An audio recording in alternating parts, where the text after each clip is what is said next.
I am 73 years old, and if I stop speaking now, it wins.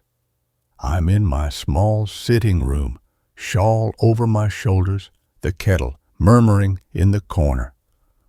Outside, the parish bells keep decent time, as they always did. Inside, I will tell you what those bells could not drown, a house that looked godly from the street, and learned, once the door was closed, how to sharpen silence. This is my pledge. Tonight, I will tell you a secret I have never spoken in full.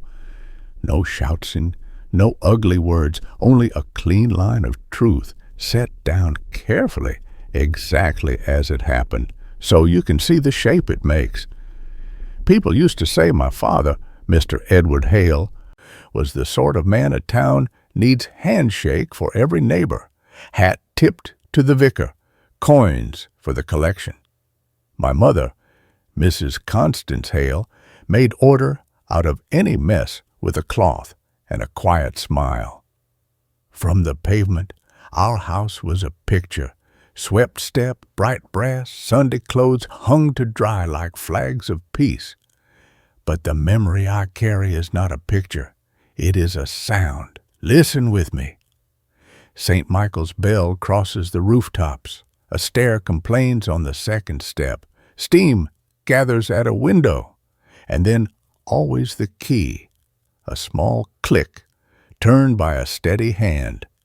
That click measured our evenings like a metronome. It told me when to make myself narrow as a hallway. It told me when to fold my voice away. It told me that danger, when it wears your family name, comes polished and punctual. There was a room where the air learnt to hold its breath. I learnt with it. I learnt how a face could beam on a Sunday and look straight through me by night, how a kindly word could be put on and taken off like a coat, how a spotless reputation can be a better lock than any iron one. I will not embroider and I will not spare the truth. I will show you the door everyone passed and the threshold no one saw. Tell me in the comments where you are listening from tonight. Share your name too, so I may know who keeps me company. And if you wish, don't forget to like this video and subscribe. It gives me the courage to keep speaking. Understand, this is not a ghost story. It is a household story, the sort that hides in daylight. I will open it carefully in the order it came, and we will begin at the precise moment the world inside our walls tilted and would not tilt back. It began with a key and a cough. I was a quiet girl, thinner than my shadow, the sort who memorized the shape of a day so I could hide inside it. Mornings began with steam on the kitchen window and my mother's soft cough folded into a handkerchief. Mrs. Constance Hale had a talent for order. 2 slices for toast, 3 taps on the kettle, 4 pegs for the washing. She said a tidy line of linen could calm even a troubled mind. I believed her because it worked until it didn't. Our street was a small one, the sort where neighbors know each other's footsteps. If you passed our gate at 7:30, you would see my father, Mr. Edward Hale, polishing the brass as if it were a public service. He greeted everyone with the same practiced warmth. "Morning, Mrs. Brown. How's the hip, Mr. Carter? Vicar, lovely sermon." People liked him for being the sort who remembers names. I watched the way faces opened for him, how praise traveled faster than doubt. He collected respect like stamps. School was my clean air. I loved the clatter of pencils, the chalk dust that rose like tiny clouds, the way Miss Avery rested a hand on a desk to steady her thoughts. She lent me books and said I had a head made for pages, not quarrels. I stayed late to help put away the readers because it meant 5 extra minutes before home. Sometimes the vicar walked past the window and waved. Sometimes my father appeared, hat in hand, to say how proud he was that I helped the parish keep standards. That was his phrase, keeping standards. At home, standards were not something you kept. They were something you enforced. My mother's chest grew worse that year. She said it was nothing, a winter that forgot to leave, but I watched the breath cost her more each week. She would sit at the table as the afternoon thinned, smoothing a tea towel while the clock listened. I learnt the language of her hands, the tap that meant she was fine, the tighter press that meant the cough was near, the shaking way she folded the towel when she thought I was not looking. She still smiled for me always, but how the smiles looked as if they had to be tied on. People visited. The vicar brought soup and a psalm. Miss Brown sent a lemon cake. Mr. Carter mended the back latch. Each stood in our kitchen and admired how spotless my father kept everything. "What a rock, Edward," they'd say, eyes on the polished banister. He would shrug modestly. "We do what we can." I used to wonder at that. When I came home from school, I walked the long way round so I could cross the churchyard. The bell, St. Michael's, rang practice on Wednesdays. Its notes walked beside me, calm as a hand on the shoulder. I told myself the sound made our house gentler. I told myself a lot of things because a child has to. There was one small kindness in those days that mattered more than most. Mrs. Carmen, 3 doors down, who mended clothes on her stoop and hummed under her breath. She was not nosy, as folks like to say. She was attentive. "You've shot up," she'd say, holding a sleeve against me to pin it straight. "Mind your books, mind your step." She never asked more than I could answer. Once, when Mother had a bad day and I had to run for salts, she pressed a 6-pence into my hand in case the chemist's is dearer than memory. I kept the coin for weeks, just to know it was there. At home, small rules hardened, shoes off inside, voice down at meals, no school on Fridays, to help your mother, though most of those hours went to errands my father didn't like to be seen doing. He preferred to be seen generous, carrying a box for the vicar, paying for a new hymn book, straightening the notice board. "Appearances are not everything," he told me once, "but they are the first thing." He said it like advice. I heard it like law. I began to notice the house the way you notice a weather change. The back room felt colder by afternoon, as if the light had reservations about entering. The mirror in the hall developed a hairline crack across the corner, a thin silver vein. My mother turned it to the wall until we can have it mended, and somehow it stayed that way. The washing line came my measure of hope. Shirts like flags, sheets like sails. On good days they billowed, on bad days they hung heavy, as if even cloth could learn to wait. There was a day, there is always a day, you can point to, though you never know it while it's happening, when I walked in and found my mother sitting with her coat on indoors. It was not cold. She said she liked the weight. I stood behind her and tied the belt so it wouldn't slip. Our eyes met in the window glass, a faint twin of ourselves. She smiled the small, brave smile. The kettle clicked off. In the hall, a key turned. Nothing dramatic, nothing anyone else would have noticed. But the air shifted, and I felt the house adjust its breath, and some thin part of courage inside me grew wary of the word we. That was the last Wednesday the bells sounded like comfort. Death arrived in a well-meaning way, as it often does in small places.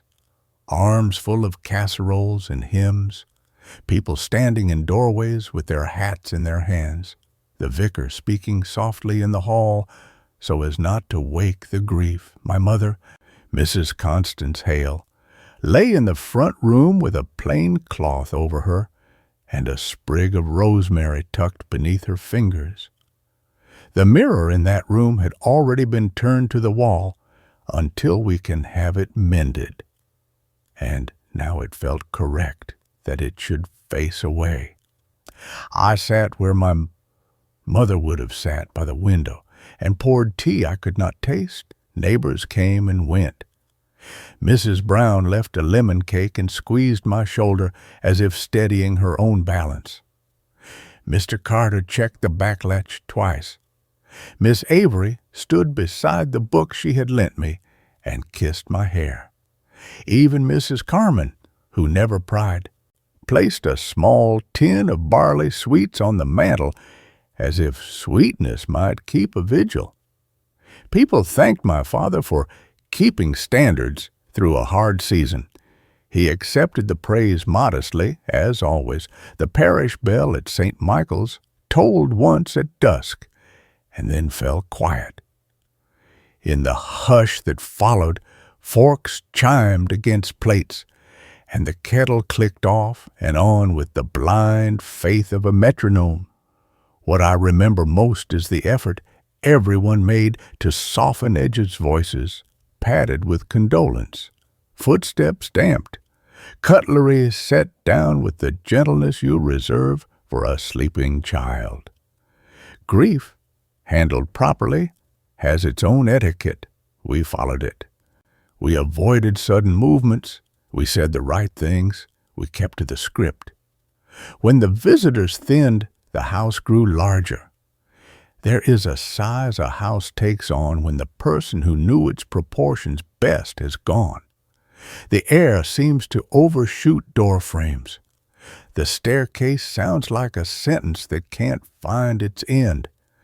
I tidied plates, folded cloths, replaced a chair that had wandered. My father thanked me for being a help, and the word traveled oddly through the room, as if it had scraped the wall on the way. It was late when I carried a tray into the kitchen. The light there always made faces honest. I washed cups without looking at them. Behind me, the hallway lamp burned at its lowest setting, a small island on a varnished sea. Somewhere, a clock corrected itself. You can say a great deal without describing the unsayable. You can map a memory with sound and position and leave the center blank, and people who have lived through their own blanks will read it. I can tell you that the door between the hall and the kitchen was still on its hinges, that the key turned, that the click was punctual, practiced, calm. I can tell you that the stair that complains on the second step did not complain because no one used it, that the wool runner kept its counsel, that the kettle was full but did not sing. I can tell you that a face which knew how to wear kindness looked past the window light and saw only a pane to be dimmed. I can tell you that to survive, I made myself narrower than a hallway and taught my breath to obey. The house held its breath with me. In the front room, under the plain cloth, my mother kept hers perfectly. People talk about ghosts as if they haunt from outside, as if something enters. My experience is simpler. The haunting begins when a familiar room will not accept your footsteps as innocent anymore. It is an adjusted distance between you and the furniture, a recalculated route for the light. At dawn, The glass in the kitchen window grayed to a color that made no promises. I put cups away in the order my mother would have approved: blue behind white, white beside plain glass, and folded a towel twice, then once more, so it could stand on its own. I waited to cry and discovered that nothing in me would move. Tears require safety. They do not come for duty. The rest of the day was arrangements. The vicar returned. Papers were signed. Gentle people stood on our step with gentle flowers. I learned how to say thank you without saying anything. There were moments when I thought the world might hold me steady. After all, the smell of rosemary on my hands, the feel of a hymn book's edge, the sight of sunlight trying the skirting board as if it might suit it. But the house had learned a darker lesson in the night, and it did not unlearn it. That evening, before the service, my father asked me to close the mirror room. "Best not to look, Rook," he said, and his voice was careful. I turned the key and felt the weight of the word best do its work. After the service, there was more tea, more cutlery, more exactness. When everyone finally left, the room seemed overdusted. I sat on the bottom stair and placed my hands flat on my knees, the way my mother taught me to do whenever the world needed straightening. I spoke to her then, the only way I could, by forming a sentence in my head and setting it down silently where she would have found it. I promised to continue. I promised to breathe when the house forgot how. I promised that one day I would step into honest air and not apologize for it.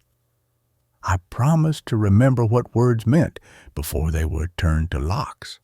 After the funeral, days lost their names and became instructions. Shoes off inside, voice down at meals. "No need for school this week," my father said. "We must keep the home together."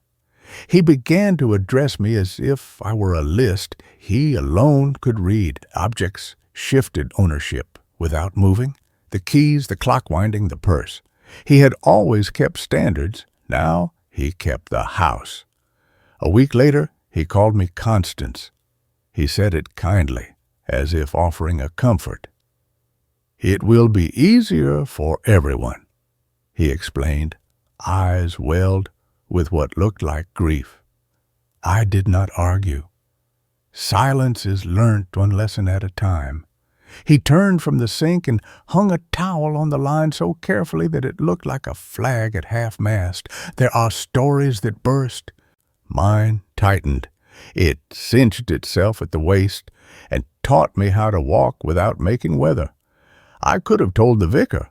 I could have run to Mrs. Carmen. I could have said, "This is wrong," aloud. But all my sentences had been told to wait in the hall, and they waited, obedient as shoes. I will not give you anything lurid. I will give you only the arrangement of a room, the sequence of small sounds, the shape of a day that stops belonging to you. I will give you the promise I made at my mother's side. One day, if I live, I will live out loud. By morning, my name no longer belonged to me. Grief didn't explode. It settled like dust you keep seeing in a clean room. Days stopped having names and turned into instructions. Shoes off inside, voice down at meals. No school for a while because the home must come first. My father said this gently, like a man who has already made the decision for your good.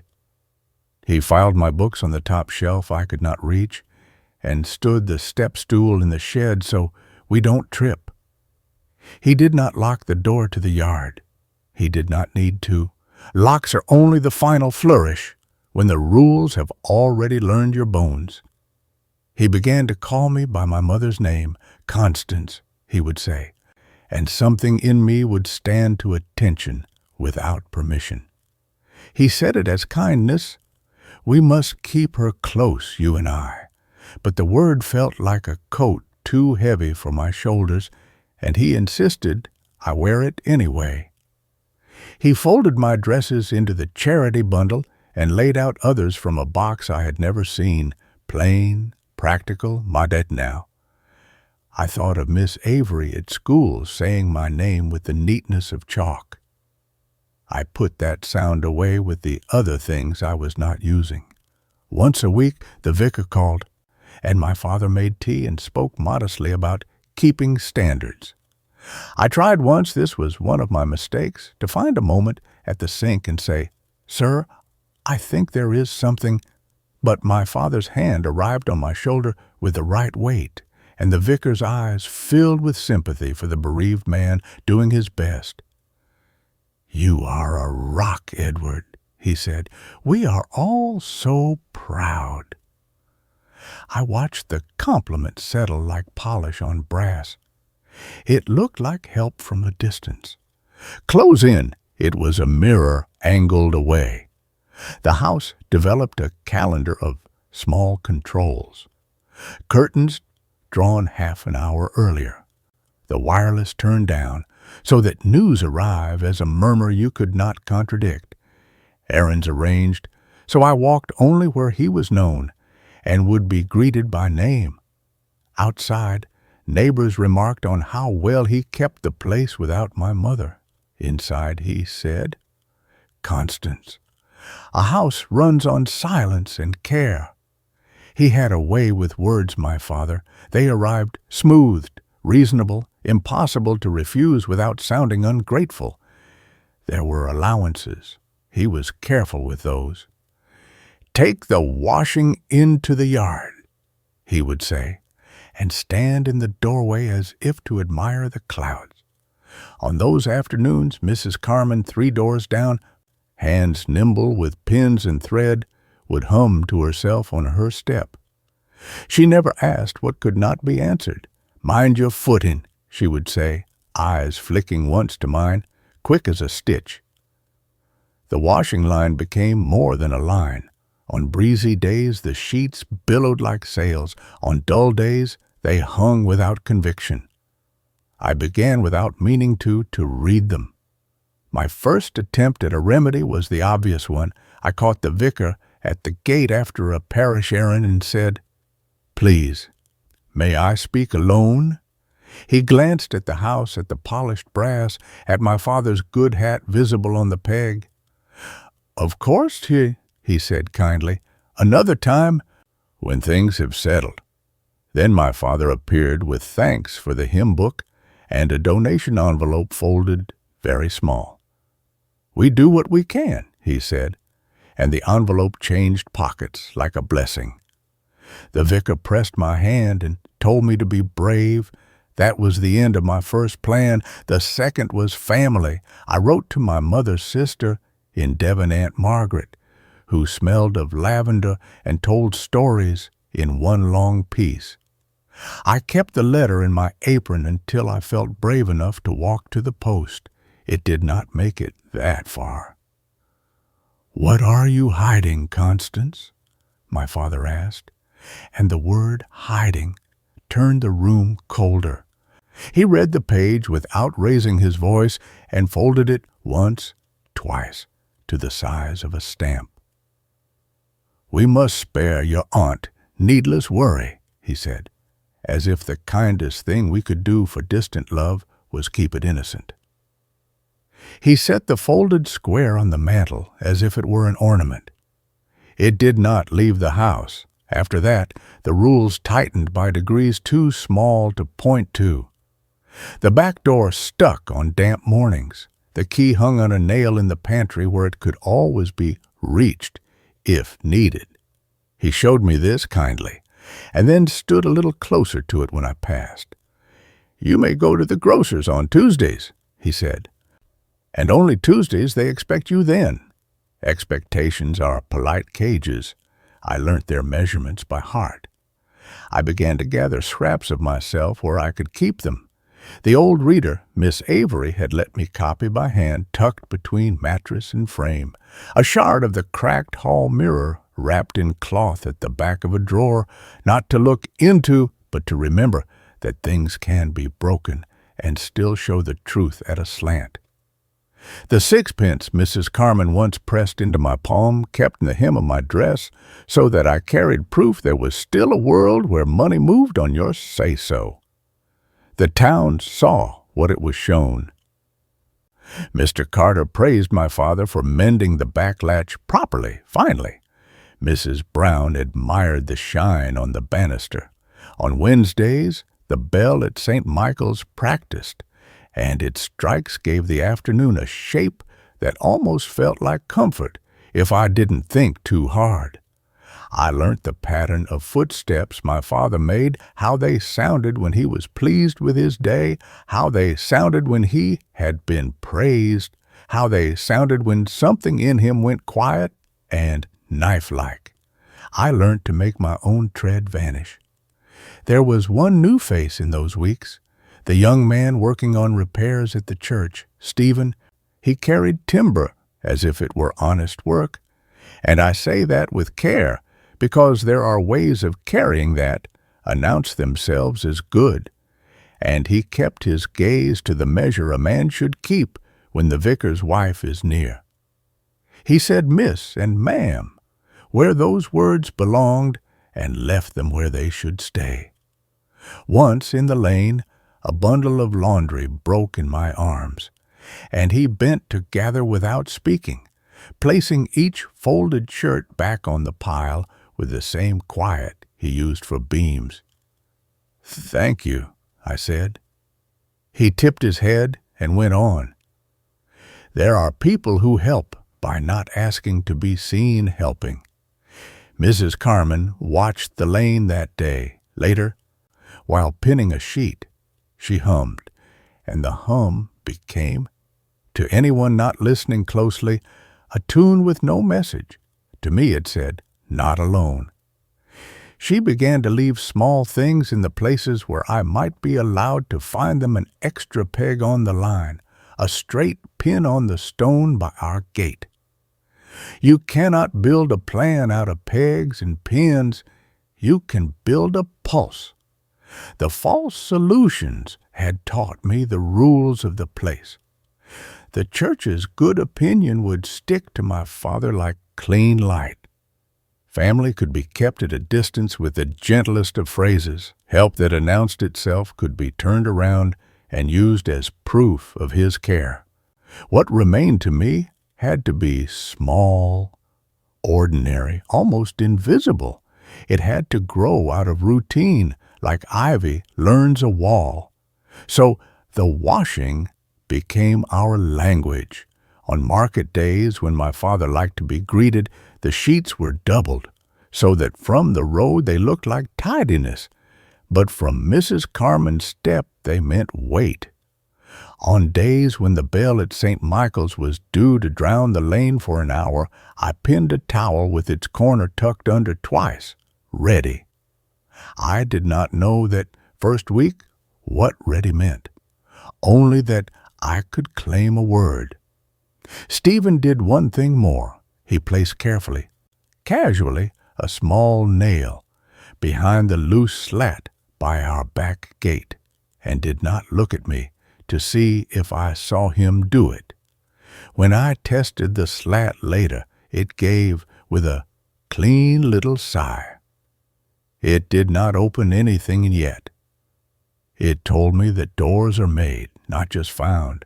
By then the house's routine felt like a second spine, rise, kettle, cough, that no longer came, the silence after the cough. Breakfast set the way he liked, errands measured, voices moderated, curtains at a civilized hour, the click of the key punctually, politely, always. I walked that spine without tripping and kept my eyes open for ground that might take a new route. I could not rescue myself with a letter. I could not rescue myself with a plea. I would have to rescue myself with patience. We began to speak in linen. You do not escape a house like ours by impulse. You escape it by learning the rhythm so precisely that you can step between the beats. Patience is not waiting. It is preparation held at body temperature until the day arrives. The washing became our language. From the lane, the line looked ordinary: shirts in a row, sheets like sails, towels taking the weight of the week. But each fold and peg began to carry a second meaning. A sheet doubled that, not today. A towel with its corner tucked under twice. Ready. 3 pegs on the far end. Listen, I never turned my head to see if Mrs. Carmen read me. She did what I did, looked where we were supposed to look and heard where we were not meant to hear. Money was the first practical matter. My father kept a purse with housekeeping and a ledger he balanced to the penny. I learned how to make economies that looked like obedience, stretching flour with oats, saving the paper from the butcher to use twice, asking for bruised apples and praising the grocer for not charging full. Each honest thrift left a coin that could be spared without piercing the ledger's pride. I did not keep the coins in a tin. Tins down. I stitched them into the hem of a dress one at a time, space between so the skirt carried a small private gravity. The 6pence from months before sat at the hem's edge like a sentinel. Documents were the second problem. A girl cannot simply arrive in the city and declare herself new. She must be recorded somewhere she can choose to be found. I had no right to my original papers. Safekeeping had shifted their address. But the parish had records, and Miss Avery knew the schools. I did not ask her for anything. To ask would be to endanger her. Instead, I let routine do the work. I returned books on days I knew she would be rushed and waited for the moment she said, "Leave them on my desk, dear. I'll fix the card later." Once, she left me to lock the classroom while she ran to the office. On the teacher's desk lay a small stack of old attendance slips. I did not take them. I looked at the dates I would need to remember to be believed. Then I locked the door, and later that night wrote those dates on a scrap I hid in the lining of my shoe. Knowledge is a quiet kind of paper. The house knew me too well for boldness.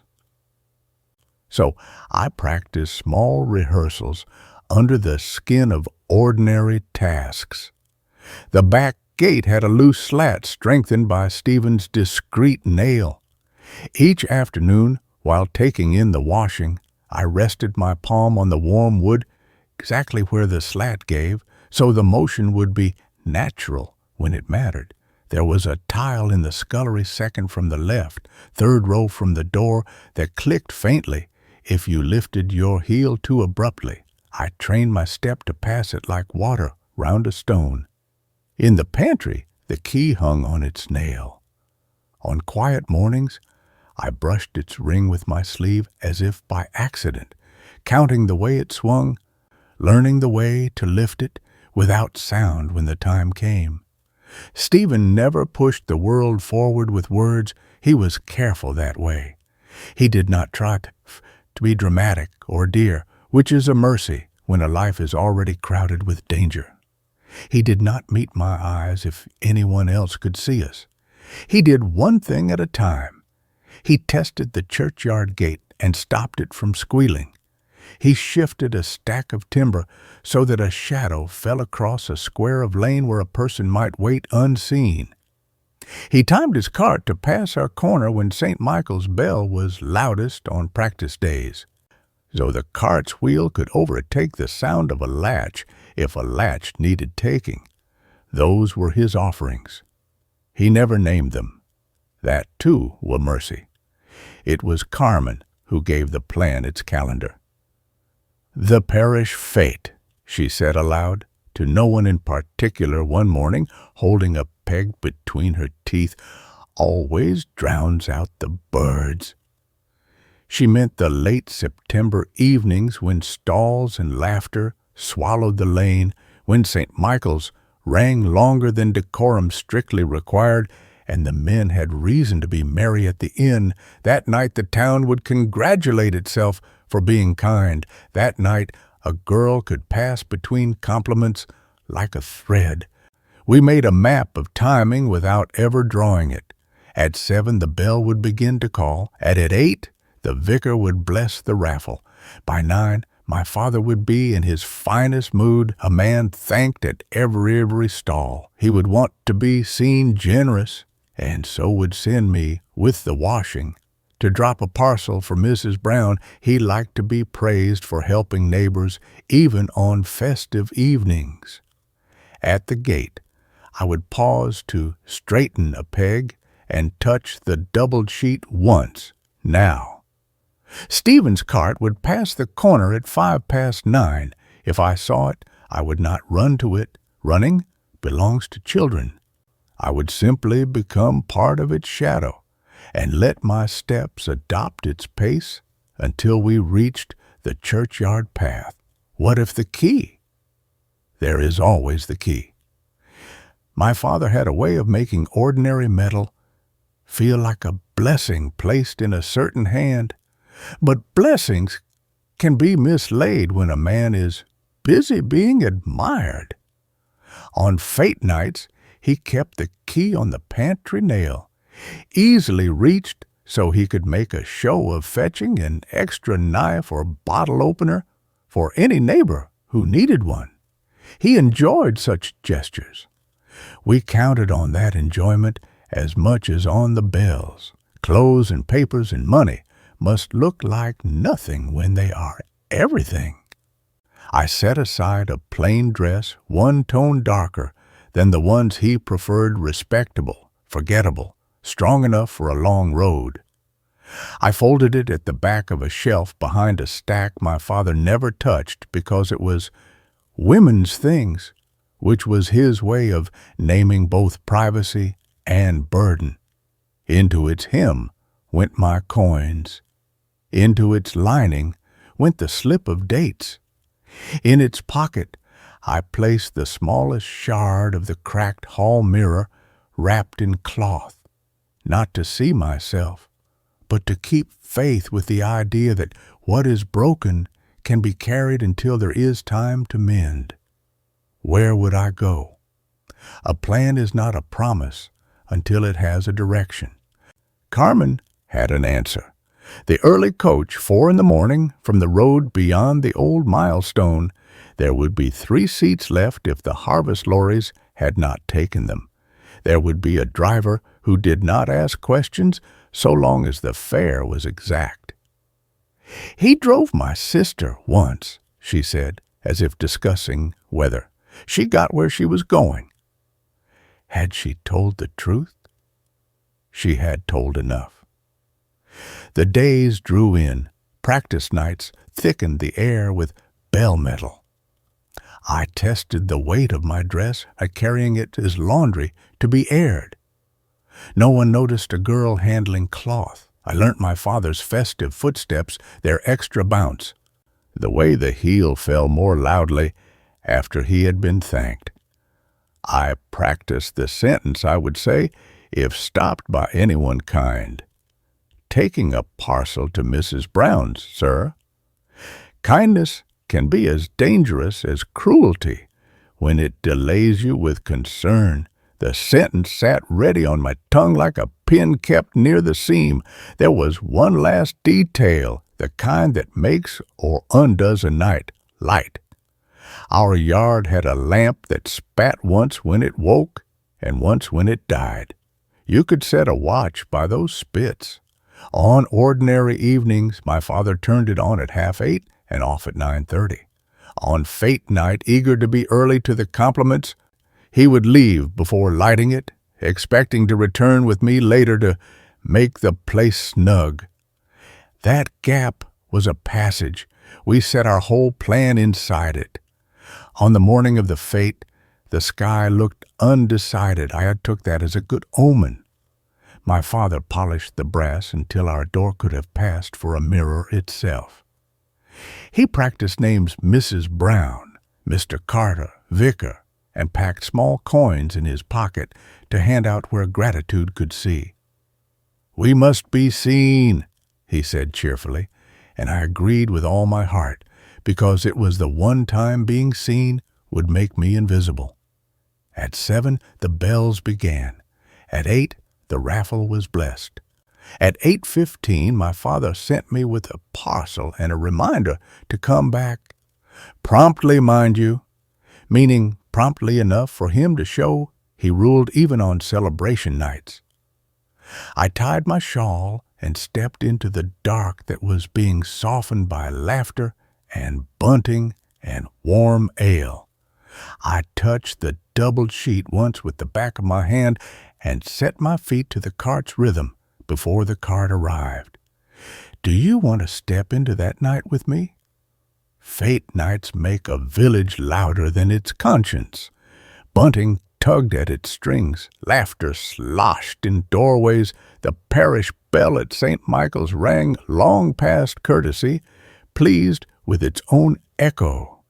My father was in his best mood, the sort of mood that likes an audience hat at the right angle, coins in his pocket to press into grateful hands.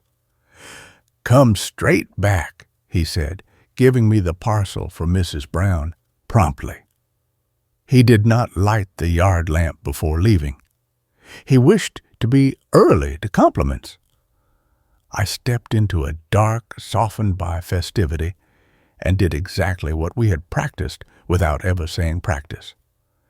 I set my feet to a patient rhythm that would not startle a watching eye. I crossed the yard as if I belonged to it. I touched the doubled sheet with the back of my hand once, not twice, and went to the pantry as though I had remembered a thing my father would approve.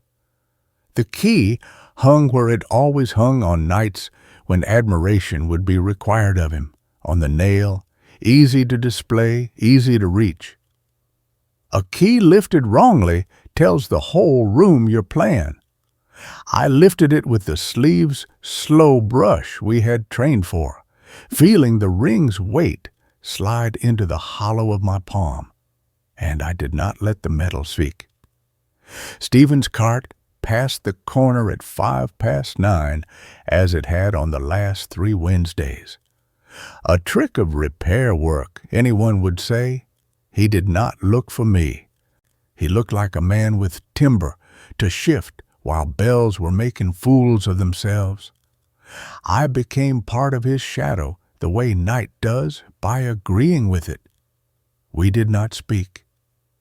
The cart's steady wooden breath took the lane's measure and then folded itself into the churchyard path. At our back gate, the loose slat gave a clean, practiced sigh. The tile in the scullery did not click. The second stair kept its counsel. Every small rehearsal earned its quiet. Noise saves lives on certain nights. Stalls called out raffles. The inn opened its throat. The vicar congratulated a child for guessing the sweets in a jar. Between each generosity lay a pocket of dark just wide enough for a person who had learnt to make herself narrow. Stephen stopped the cart beside the shadow he had arranged with his timber. He took down nothing, adjusted nothing. He simply waited the amount of time a careful man waits when he resembles no one story. I moved from the cart's edge to the wall's edge, and from the wall's edge to the hedge's hollow. My hands knew what to do, though they shook. They shook like a bell rope before it is pulled. He walked on. That was the measure of his help. One thing, then gone. The churchyard side gate, which squealed in ordinary weather, did not so much as clear its throat. Past the ewes, past the stone angel, who looked as if she had seen worse nonsense than bunting, there was a gap in the old wall where the soil had remembered rain. Through that, a footpath ran to the lane beyond the milestone. From there, if you kept your head level and your steps ordinary, you could beat the road where the 4 o'clock coach would pass, while night still thought it owned the world. I reached the path and felt my body learning a new instruction. Forward without flinching. I had practiced the absence of sound for months. Now I had to learn the presence of distance. The night was not generous. It was simply occupied with other conversations. A firework cracked somewhere behind the inn, and the crowd whooped as if thunder had chosen their roof for an honor. I walked into that noise as into a coat someone else had hung out for me. Halfway to the lane, the path narrowed where brambles had been greedy. A snag caught the hem of my dress where the coins were stitched. The weight that had felt like safety turned traitor and dragged. I did not swear. I hardly breathed. I eased the snag loose with the 2 fingers and told myself very calmly that an extra heartbeat was not a summons. When I looked up, there was a figure at the top of the field hat, shoulders, the stillness of someone who owns the dark in which he stands. I tasted metal and thought of our pantry's nail. There are 2 kinds of fear, the kind that throws you into flight, and the kind that tightens you to a thread and pulls you through a needle's eye. I became the thread. The figure at the field's crown did not call out. He turned, as if satisfied he had seen what he wanted, and the path ahead of me opened like a sentence that had been waiting for its verb. I only understood later. Not my father, not yet. A reveler, a man walking off his cheer at the lane. The fate's light thinned to a suggestion. Beyond the milestone, the hedges gathered themselves into a corridor, and the sky remembered stars.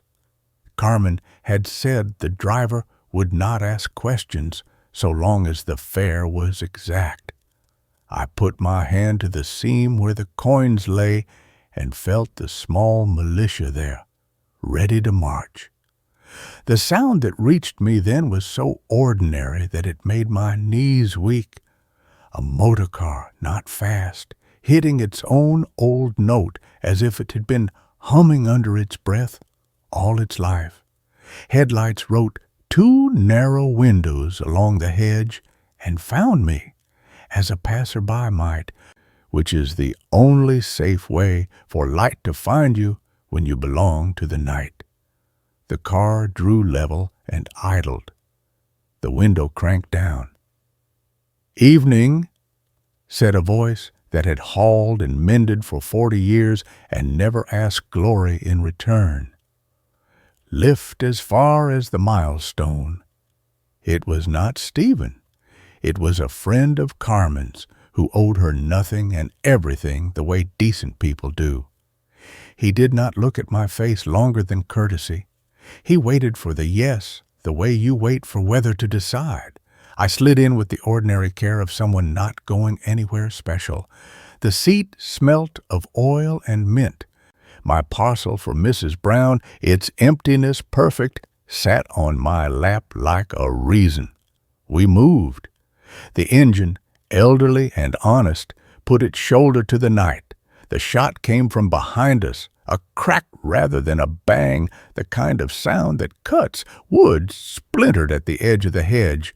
A shard sprang into the road and skipped like a stone.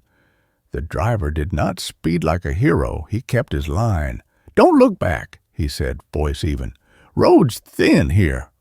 I did as I was told. The car kept its small, stubborn promise, and the night closed over the noise as a pond closes over a stone. At the next bend, we slid under trees that had not been decorated for any fate in their lives. The leaves carried cool on their undersides. We reached the old milestone, and the motor sighed in relief. "Coach road's 3 minutes on," he said. "Walk steady. If you hear a lark, it's not a lark. Keep left of it." It was a joke that wasn't.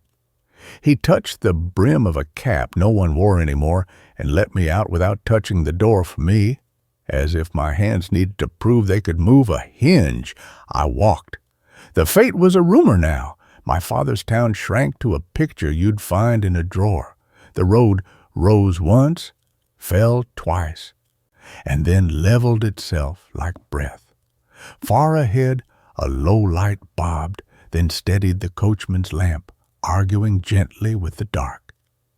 I counted my money by touch. Exact fare is a kind of courage. At 4, the coach arrived, as if arriving were faith. The driver glanced at me and away, the way kind men look when a story wishes to be its own passport. "City," I said. He nodded. Coins changed hands with the purity of arithmetic. I climbed up, not running, not shrinking, carrying my parcel that was only air, wearing the dress that had learnt the weight of a future 1 coin at a time. The seat was wooden, the dawn undecided. I watched the hedge dissolve into field, and the field into a pale suggestion of day.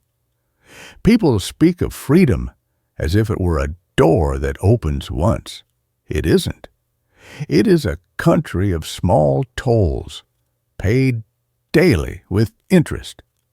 But the first step across a border, when the house that kept your breath for you can no longer count at that step, is a kind of weather changing in your bones.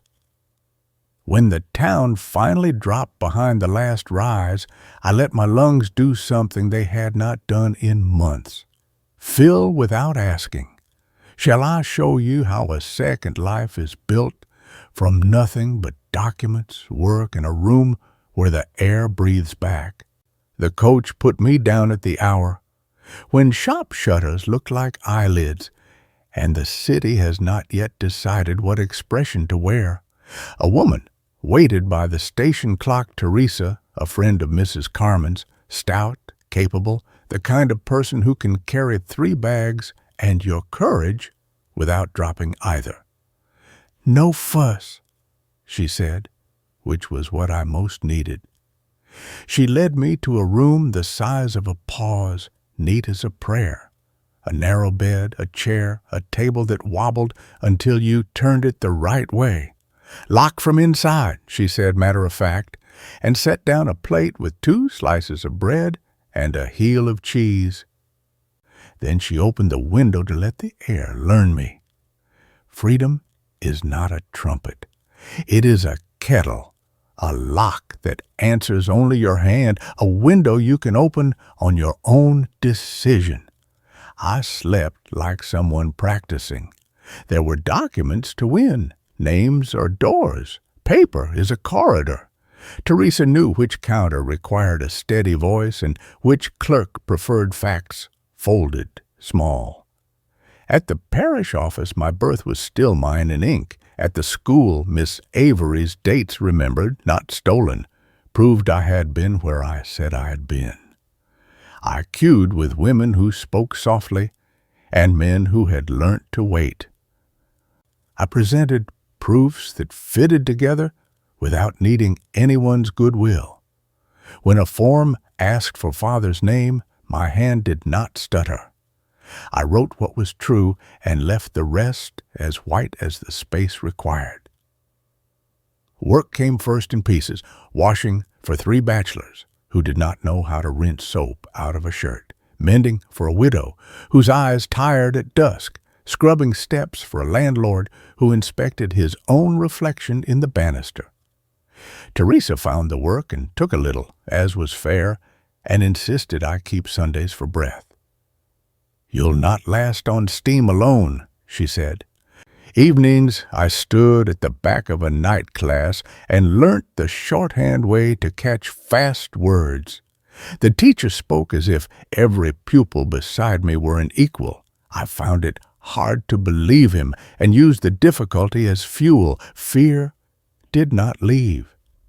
It fell back to a distance and watched, the way weather does when it is thinking about returning.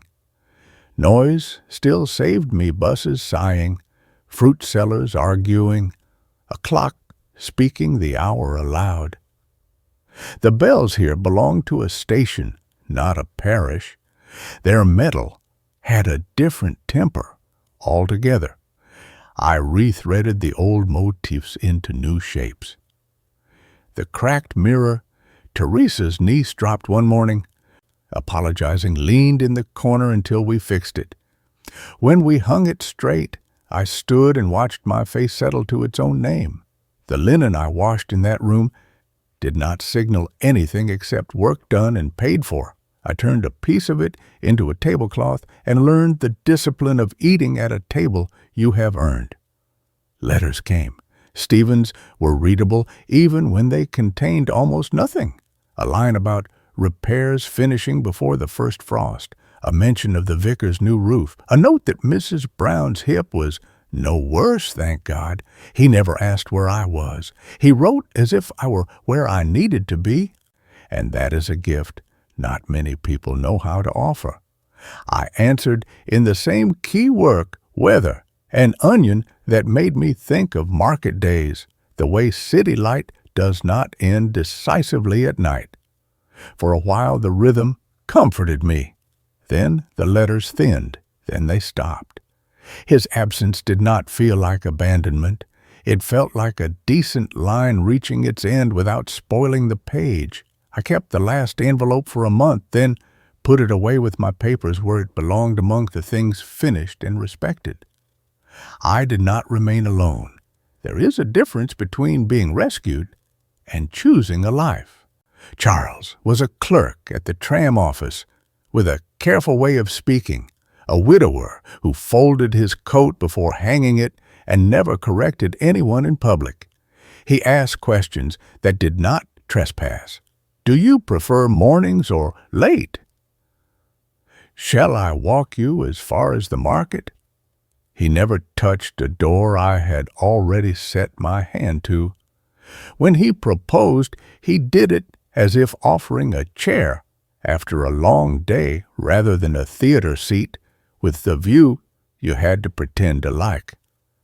I said yes, because the yes belonged to me entirely. We kept house in a second-floor flat that leaned slightly towards the sun. 2 children learned their first words against those walls. I learned how to sleep again at noon on bad days when nights were ungenerous. We were not extraordinary. We paid bills. We mended hymns. We boiled carrots until the kitchen smelt honest.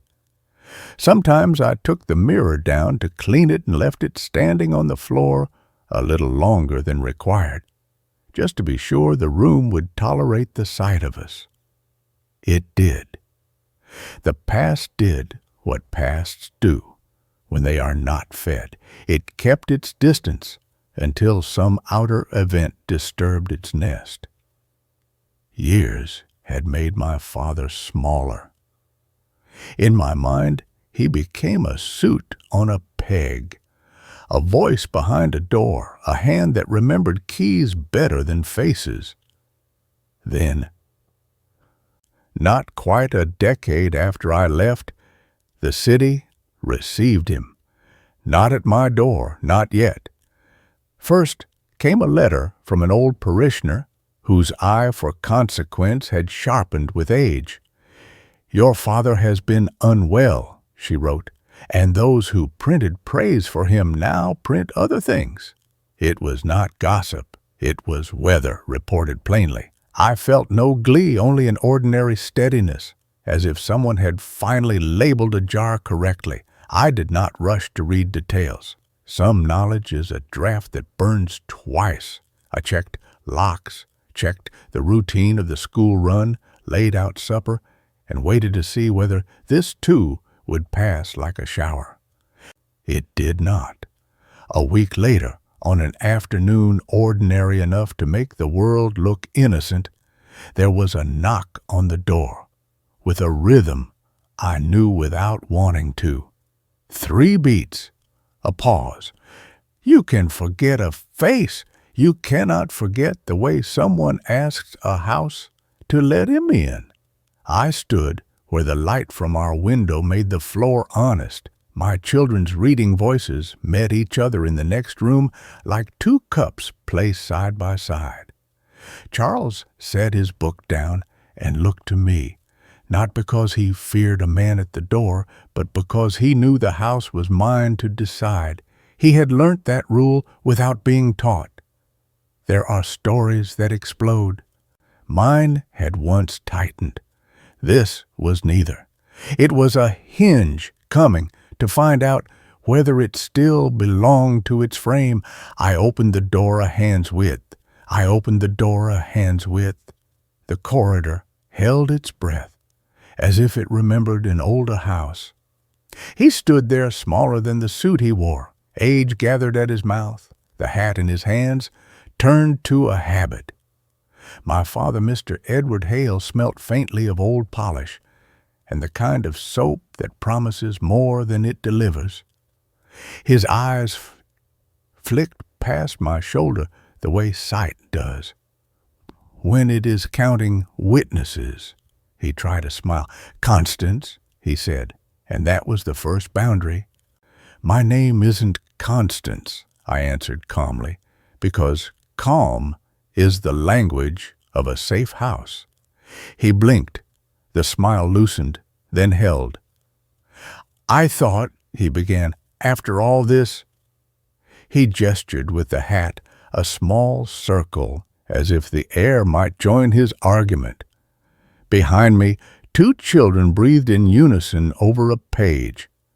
Charles Mills remained seated, not because he was indifferent, but because he understood that not all doors require two people to hold them.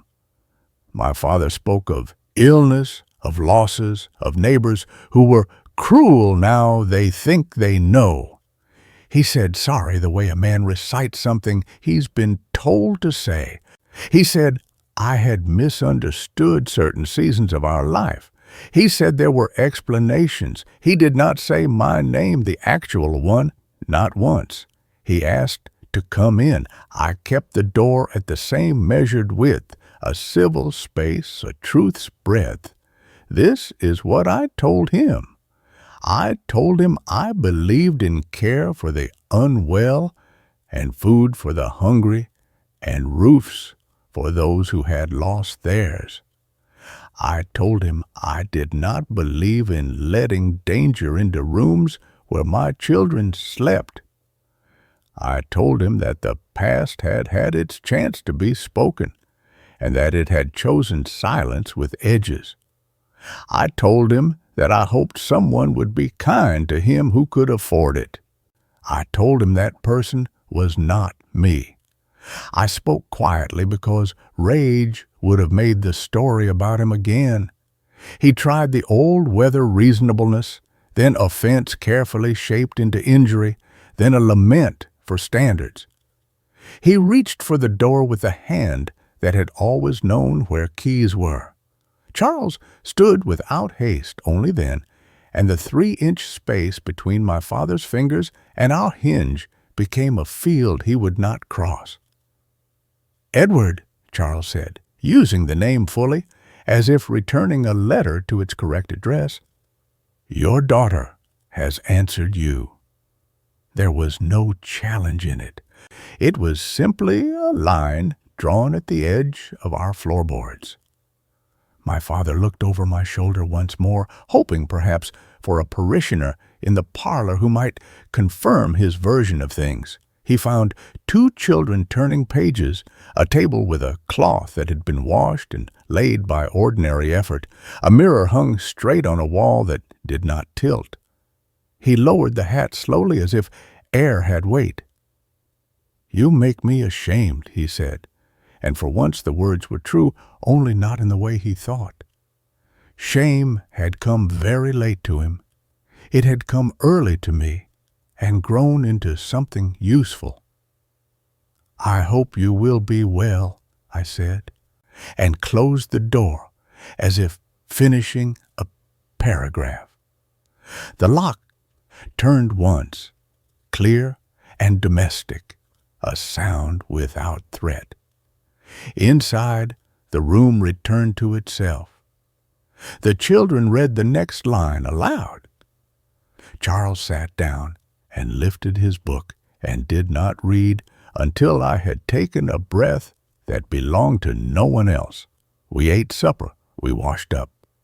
I stood the mirror on the table to clean it and paused, letting it hold my face while the cloth rested. When I hung it back, the wall accepted it without argument. That is a kind of healing you cannot rush. Forgiveness, for me, is not a key you hand to someone who had lost all right to doors. It is the willingness to put down the weight of someone else's weather and not carry it into tomorrow. It is not reunion. It is not forgetting. It is the exact size of the space I left between the door and the jamb.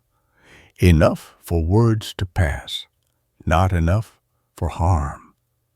In the weeks that followed, letters came with other people's handwriting, reporting illnesses, falls from favor, the parish learning to name what it once admired. I sent a note to the vicar, plain as bread. I am safe. Thank you for the hymn at my mother's funeral. That was all the past deserved from me, accuracy without access. I bought chrysanthemums for our table on market days, sturdy flowers that do not pretend to be delicate. On Wednesdays, when the station clock struck practice, I smiled at the echo and thought how bells can mean anything depending on the house that hears them. I kept faith where it was due. We sent a small parcel to Teresa every winter because rooms like hers are shelters disguised as addresses. I wrote to Mrs. Carmen each spring and told her how the children had grown and which book had kept me company through the dark months. Once, when we visited the coast, I brought back a smooth stone that fit the palm and posted it to her with a no note at all. She would know what it said, wait enough, and kept. As for Stephen, I learnt in time that he had married a woman who ran a stall that sold ribbons and wove news out of threads. He had become a man who could put his hand to any beam without gentling it with pride. Carmen told me he never boasted about rafters or rescues, even in company, which is the way I had hoped the story would end for him. Decent, ordinary, upright, without performance. We owe some people our thanks, and others the freedom to walk away untroubled by our gratitude. I wished him that freedom. It is a gift too. Years pass. The tablecloth wears at the folded edge where I always smooth it. The mirror, mended properly, now catches the late light and returns it without bending. On dry mornings, I hang a sheet for no reason except cleanliness, and it speaks to no one but the day. If the wind lifts it, I let it lift. It is a pleasure to see cloth mean only what cloth means. When the bells of our station mark a Wednesday, as they always do, I think of the other bell that once tried to keep time for a house that lost its measure. I think of how sound itself was not to blame. I think of the girl I was, thinner than her shadow, who learnt the rhythm of danger and stepped between the beats until she had made a new music out of walking. I promised you at the beginning that I would lay the small stones of memory in a straight line and trust you to see where they lead. They lead here, to a door that opens and closes at my say-so, to a room that breathes back, to a life in which kindness is not a disguise but a choice made daily by ordinary people who mean what they do. The sentence I have earned is simple and costs nothing to keep. Safety is love with boundaries, and the bravest kindness is the one that believes you when you whisper. If this found you in a quiet hour, tell me in the comments who once believed you, or whom you believed when belief was all they had. Say where you're listening from tonight, and share your name so I may know who keeps me company. And if you wish, don't forget to like this video and subscribe. It helps me keep speaking for those still finding the door.